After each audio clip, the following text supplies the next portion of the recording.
ఓం స్వస్తి శ్రీ గణేశాయ నమః. మహర్షి వేదవ్యాస గురవే నమః. మహామహోపాధ్యాయ పద్మశ్రీ పుల్లెల శ్రీరామచంద్రుడు గారు రచించిన మహాభారత సార సంగ్రహము అను కావ్యగ్రంథమునందలి కర్ణపర్వము చదువుచున్నది జంగా కృష్ణమూర్తి. కర్ణార్జునుల యుద్ధము. కర్ణార్జునులిద్దరూ రెండు మేఘాల వలె, రెండు పర్వతాల వలె ఒకరితో ఒకరు ఢీకొన్నారు. కౌరవ సైన్యంలో ఉన్నవాళ్ళందరూ కర్ణునితో, ఈ అర్జునుణ్ణి సంహరించి పాండవులు మళ్ళీ అరణ్యానికి వెళ్ళేటట్లు చెయ్యి అంటున్నారు. కర్ణుడు ముందుగా అర్జునునిపై 10 బాణాలు ప్రయోగించి యుద్ధ ప్రారంభం చేశాడు. అర్జునుడు నవ్వుతూ 10 బాణాలు కర్ణుని మీద ప్రయోగించాడు. క్రమంగా యుద్ధం ముదిరింది. అర్జునుడు ఆగ్నేయాస్త్రం ప్రయోగించాడు. యోధులందరూ మండిపోతున్న వస్త్రాలతో పారిపోయారు. ఇంతలో కర్ణుడు వారుణాస్త్రంతో ఆగ్నేయాన్ని శమింపజేశాడు. ఈ విధంగా జరుగుతున్న అస్త్రయుద్ధంలో ఇరుపక్షాలలో ఉన్న అనేక సైనికులు కూడా మరణించారు. భీముడు అర్జునునకు ప్రారంభం నుంచి కర్ణుని వల్ల తమకు జరిగిన అవమానాలను, తాము అనుభవించిన కష్టాలను గుర్తు చేస్తూ అతనిని ప్రోత్సహిస్తున్నాడు. కృష్ణుడు కూడా ప్రోత్సహిస్తున్నాడు. తీవ్రంగా గాయపడిన యుధిష్ఠిరుడు ఔషధాల చేత, మంత్రాల చేత శారీరకమైన బాధలన్నీ తొలగించుకొని బంగారు కవచం ధరించి కర్ణార్జునుల మధ్య జరుగుతున్న యుద్ధం చూడడానికై యుద్ధరంగానికి వచ్చాడు. పూర్తిగా స్వస్థుడై వచ్చిన యుధిష్ఠిరుణ్ణి చూచి అక్కడ ఉన్నవాళ్ళు అందరూ చాలా సంతోషించారు. అధోపయాతస్త్వరితో దిదృక్షుర్మంత్రౌషధీభిర్నిరుజో విశల్యః కృతః సుహృద్భిర్భిషజాం వరిష్ఠైః యుధిష్ఠిరస్తత్ర సువర్ణవర్మా తథోపయాతం యుధిధర్మరాజం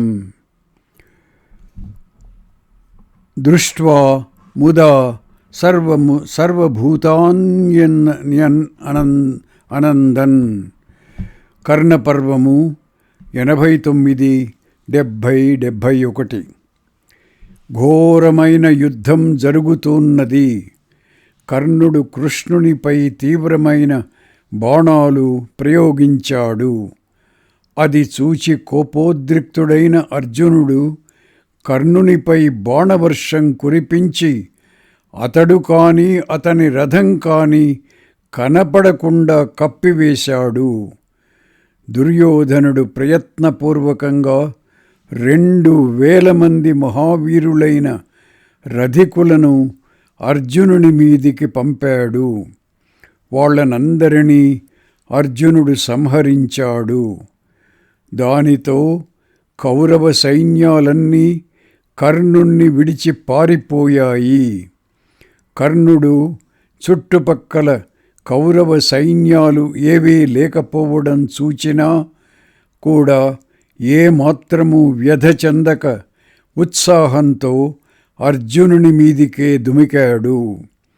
స సర్వతః ప్రేక్ష్య దిశో విశూన్యాః భయావతీర్ణైః కురుభిర్విహీనః న వ్యవధేద్ భారత తత్ర కర్ణః ప్రహృష్ట ఏవార్జునమభ్యధావత్. కర్ణపర్వము 89-97. కృష్ణుడు సర్పముఖ శరం నుండి అర్జునుణ్ణి రక్షించుట. కర్ణుని రథచక్రం భూమిలో దిగిపోవుట. ఆ యుద్ధంలో ఒకమారు అర్జునునిది పైచెయ్యి అయితే ఒకమారు కర్ణునిది పైచెయ్యి అవుతూ ఉన్నది. అది చూచి యోధులందరూ ఆశ్చర్యపడుతున్నారు. ఈ విధంగా కర్ణార్జునుల మధ్య యుద్ధం జరుగుతుండగా పూర్వం ఖాండవ దహన సమయంలో తప్పించుకొని పాతాళంలో దాగి ఉంటూ అర్జునుని మీద పగబూనిన అశ్వసేనుడను నాగుడు దురాత్ముడైన అర్జునుణ్ణి చంపడానికి ఇదే సమయం అని ఆలోచించి పాతాళం నుండి పైకి ఎగిరి వచ్చి బాణరూపం ధరించి కర్ణుని అంబుల పొదిలో ప్రవేశించాడు. కర్ణుడు అర్జునుని బాణాల చేత ఎక్కువగా పీడింపబడి ఏమీ చేయలేని స్థితిలో ఉన్నప్పుడు అర్జునుని సంహరించడానికే చాలా కాలం నుండి దాచి ఉంచిన భయంకరమైన సర్పముఖ బాణాన్ని ప్రయోగించాడు. ఆ బాణంలో నాగుడు యోగబలం చేత ప్రవేశించి ఉన్నాడన్న విషయం కర్ణునికి తెలియదు. ఆ బాణం సంధిస్తున్నప్పుడు శల్యుడు, కర్ణా, నీ బాణం అర్జునుని కంఠానికి తగలదు, కంఠం సరిగా గురిచేసి ప్రయోగించు అన్నాడు. కర్ణుడు బాణాన్ని 2 మాట్లు సంధించడు. నా వంటి వాళ్ళు యుద్ధంలో వంచనకు పాల్పడరు అని శల్యునితో అంటూ ఆ బాణాన్ని విడిచి, అర్జునా, దీనితో నీవు మరణించావు అంటూ గట్టిగా అరచాడు. అర్జునుని మీదికి వస్తున్న భయంకరంగా ప్రజ్వరిస్తున్న ఆ బాణాన్ని చూచి కృష్ణుడు రథాన్ని నొక్కి కొంచెం నేలలోనికి దిగేటట్లు చేశాడు. అప్పుడు గుర్రాలు వాటి మోకాళ్ల మీదికి వంగాయి. ఆ బాణం అర్జునుని కంఠాన్ని ఛేదించడానికి బదులు అతని తలపైనున్న కిరీటానికి తగిలి దానిని క్రింద పడేటట్లు చేసింది. అప్పుడు అర్జునుడు ఏమాత్రమూ కంగారు పడకుండా ఒక తెల్లని వస్త్రంతో తన జుట్టు చుట్టి ముడిపెట్టుకున్నాడు. ఆ నాగుడు అర్జునుని కిరీటాన్ని మాత్రమే పడవేయగలగడం చేత మళ్ళీ కర్ణుని అంబుల పొదిలో ప్రవేశించడానికి ప్రయత్నించాడు. అప్పుడు కర్ణుడు వానిని చూచాడు. కర్ణునితో ఆ నాగుడు, కర్ణా, నీవు సరిగా గురి చూచుకొనకుండా నన్ను విడిచావు, అందుచేతనే అర్జునుని శిరస్సు ఛేదించడం కుదరలేదు. ఈ మాటు బాగా గురిచూచి వదిలితే నీకు నాకు కూడా శత్రువైన అర్జునుణ్ణి వధిస్తాను అన్నాడు. ఇంత భయంకర రూపంతో ఉన్న నువ్వెవడవు అని కర్ణుడు అడుగగా అర్జునుడు, నా తల్లిని వధించి నాకు పెద్ద అపకారం చేశాడు. ఇంద్రుడు వచ్చినా ఇప్పుడు అతనిని రక్షించజాలడు అన్నాడు ఆ నాగుడు. అప్పుడు కర్ణుడు, నాగా, కర్ణుడెప్పుడూ ఇతరుల బలాన్ని ఆశ్రయించుకొని విజయం పొందాలని కోరుకొనడు. 100 అర్జునులనైనా వధిస్తాను కానీ బాణం మాత్రం 2వ పర్యాయం ప్రయోగించను. నా అస్త్రబలంతో అర్జునుణ్ణి సంహరిస్తాను, నువ్వు సుఖంగా ఉండు అన్నాడు. కర్ణుని మాటలు విన్న నాగుడు తానే అర్జునుణ్ణి వధించాలన్న ఉద్దేశంతో భయంకరమైన రూపంతో అర్జునుని మీదికి వస్తుండగా కృష్ణుడు చూచి, అర్జునా, నీతో వైరం పెట్టుకున్న ఈ మహాసర్పం వస్తూ ఉన్నది, దీనిని చంపు అన్నాడు. స్వయంగా గరుత్మంతుని నోటిలో పడుతున్న ఈ నాగుడు మహాసర్పం ఏది అన్నాడు అర్జునుడు. ఖాండవ దహన సమయంలో తన పుత్రుణ్ణి ఆచ్ఛాదించి రక్షిస్తున్న ఒక మాతృసర్పాన్ని ఒకే సర్పం అనుకొని నీవు వధించావు కదా.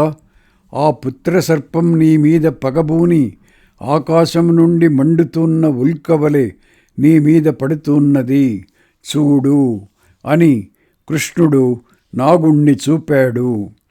వెంటనే అర్జునుడు దానిని ముక్కలుగా ఖండించాడు. మళ్ళీ కర్ణార్జునుల మధ్య బాణాదులతో యుద్ధం ప్రారంభమైంది. అర్జునుడు కర్ణుని కిరీటాన్ని పడగొట్టి వాని కవచాన్ని కూడా బ్రద్దలు కొట్టాడు. బాణాల దెబ్బలకు కర్ణుడు సొమ్మసిల్లాడు. ఆ సమయంలో వధించకూడదను అభిప్రాయంతో అర్జునుడు బాణప్రయోగం ఆపివేశాడు. ఇలాంటి దుష్టులను ఉపేక్షించకూడదు అని కృష్ణుడు చెప్పగా అర్జునుడు బాణవర్షం కురిపించాడు. కర్ణుడు ధైర్యం తెచ్చుకొని దానిని తన బాణాలతో నివారించాడు. భయంకరమైన యుద్ధం జరిగింది.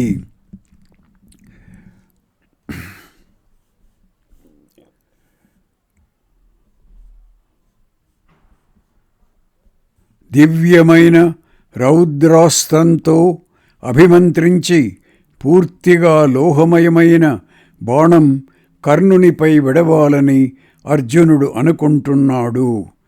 కర్ణుని అంత్యకాలం సమీపించడంతో మరణం ఆసన్నమైన సమయంలో నీ రథచక్రం భూమిలో దిగిపోతుంది అను బ్రాహ్మణ శాపము, నీవు నన్ను వంచించి విద్యాభ్యాసం చేశావు కాన అవసరమైనప్పుడు అస్త్రం స్ఫురించదు అను గురు పరశురామ శాపము పనిచేయడం ప్రారంభించాయి. తీవ్రమైన యుద్ధం జరుగుతున్న సమయంలో హఠాత్తుగా కర్ణుని రథచక్రం నేలలో దిగిపోయింది.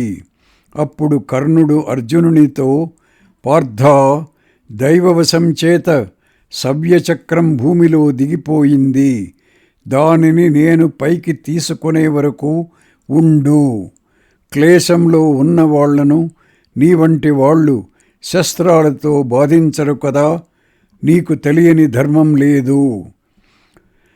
అర్జున, నీవు లోకంలో మహాశూరుడవు, సచ్చరిత్ర కలవాడవు, ధర్మయుద్ధం తెలిసినవాడవు, వేదాంతవ బృహ స్నానం చేసినవాడవు, అనగా సర్వవేదాలు చదివినవాడవు, దివ్యాస్త్రవేత్తవు, అమేయాత్ముడవు, యుద్ధంలో కార్తవీర్యుని వంటి వాడవు.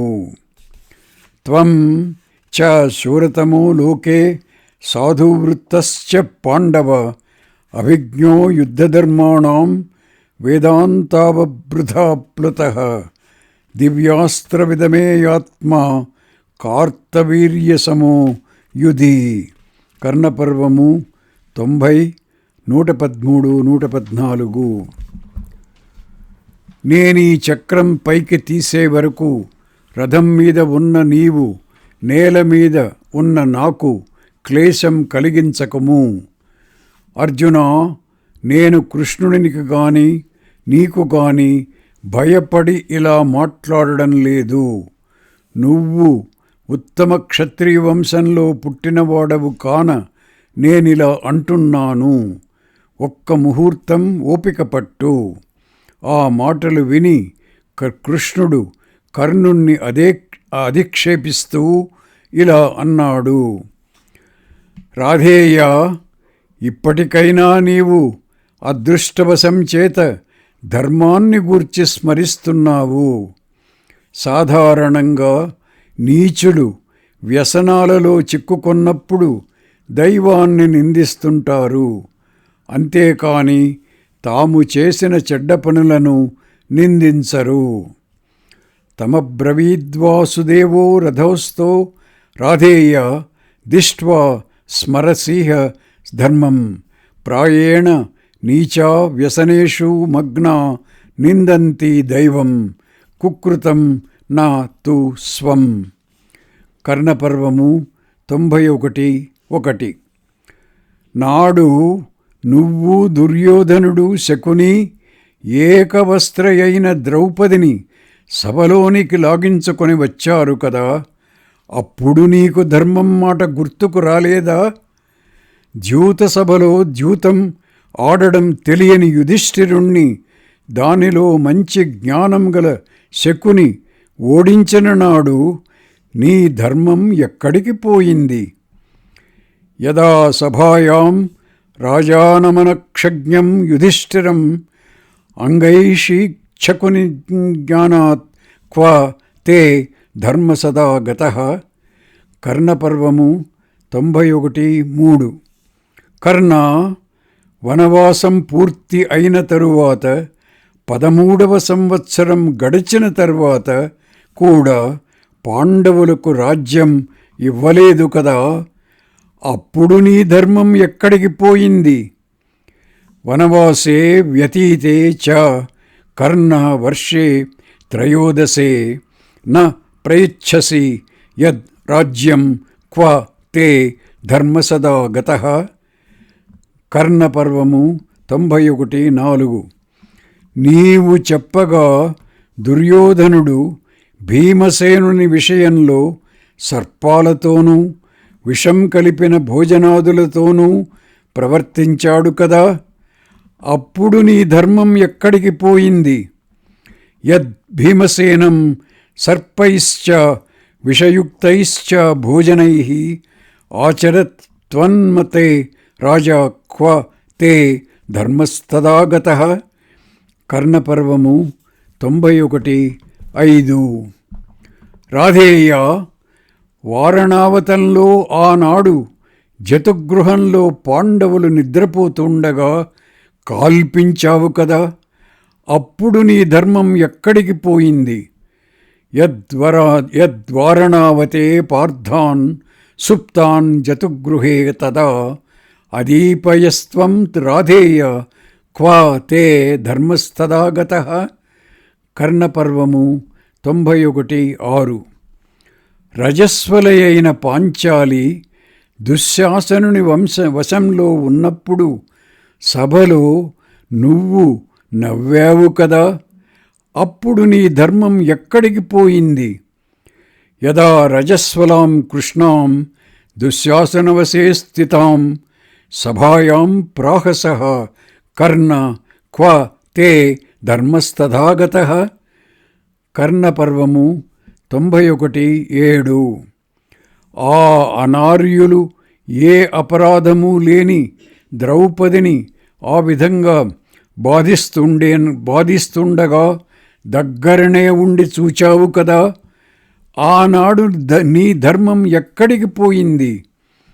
ద్రౌపది, పాండవులందరూ నశించారు, నా శాశ్వతమైన నరకంలో పడ్డారు, మరొకనని ఎవనైనా భర్తగా కోరుకో అంటూ గజగామిని అయిన ఆ ఉత్తమ వనితను వంకరగా చూచావు కదా, ఆనాడు నీ ధర్మం ఎక్కడికి పోయింది? వినష్టాః పాండవాః కృష్ణే శాశ్వతం నరకం గతాః పతిమన్యం వృణీష్వేతి వదంస్త్వం గజగామినీం ఉపప్రేక్షసి రాధేయ క్వా తే ధర్మస్తదా గతః. కర్ణపర్వము 91:9. కర్ణ, రాజ్యం మీద దురాశతో శకునిని ఆశ్రయించి పాండవులను అంతగా బాధించావు కదా, అప్పుడు నీ ధర్మం ఎక్కడికి పోయింది? రాజ్యలుబ్ధః పునః కర్ణ సమావ్యదసి పాండవాన్ యదా శకునిమాశ్రిత్య క్వ తే ధర్మస్తదా గతః. కర్ణపర్వము 91:10. చాలామంది మహారథులందరూ కలిసి బాలుడైన అభిమన్యుణ్ణి చుట్టుముట్టి చంపారు కదా, అప్పుడు నీ ధర్మం ఎక్కడికి పోయింది? యదాభిమన్యుం బహవో యుద్ధే జహ్నుర్మహారథాః పరివార్య రణే బాలం క్వా తే ధర్మస్తదాగతః. కర్ణపర్వము 91:11.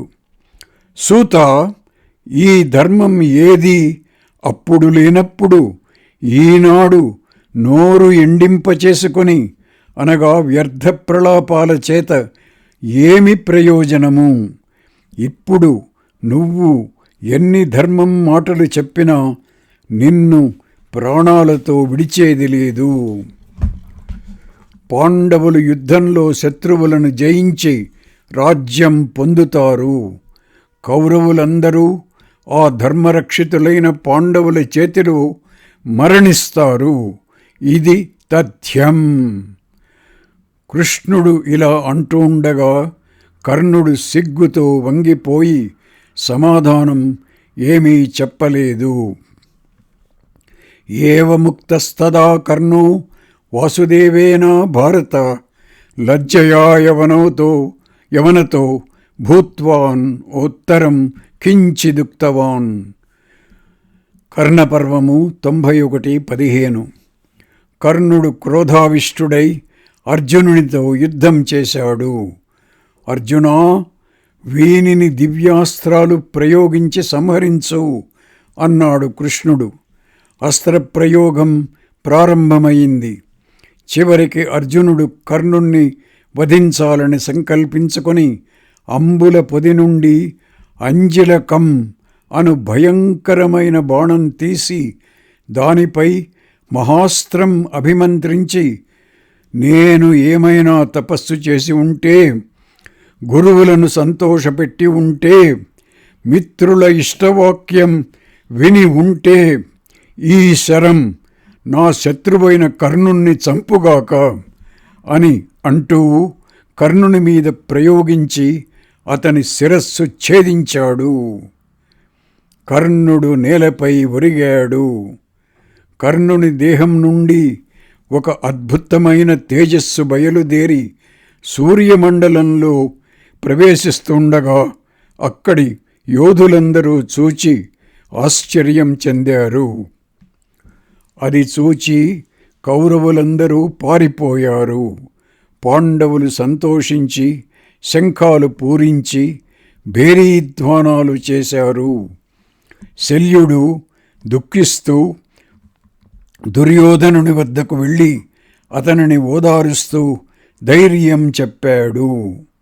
దుర్యోధనుడు పారిపోతున్న సేనలను వెనుకకు మళ్లిస్తూ, సూతా, నా రథాన్ని ముందుకు మెల్లగా నడిపి అర్జునుడు నన్ను దాటిపోకుండా చూడు. పాండవులను వాళ్ల సైన్యాలను సంహరిస్తాను అంటూ యుద్ధం చేయడానికి సంకల్పించాడు. ఆ విధంగా ప్రేరేపించగా 25,000 మంది సైనికులు యుద్ధానికి సన్నద్ధులై ముందుకు వచ్చారు. వాళ్లనందరినీ భీముడు గదాధారి అయి అనాయాసంగా సంహరించాడు. అర్జునాదులు మిగిలిన కౌరవ యోధులను సంహరిస్తుండగా మిగిలిన వాళ్ళు దుర్యోధనుడు నివారిస్తున్నా కూడా వినకుండా పారిపోయారు. కృష్ణార్జునులు తమ శిబిరాలు చేరారు. కౌరవ సైన్యాలన్నీ పారిపోయి వెళ్ళి తమ శిబిరాలలో ప్రవేశించాయి. కర్ణార్జునుల యుద్ధం చూడడానికై యుద్ధరంగానికి వెళ్ళిన యుధిష్ఠిరుడు గాఢమైన దెబ్బలు తగిలి ఉండడం చేత అక్కడ చాలాసేపు ఉండజాలక ముందుగానే శిబిరం చేరుకున్నాడు. కృష్ణార్జునులు రాగానే వాళ్లను అభినందిస్తూ తన ఆనందాతిశయాన్ని ప్రకటించాడు.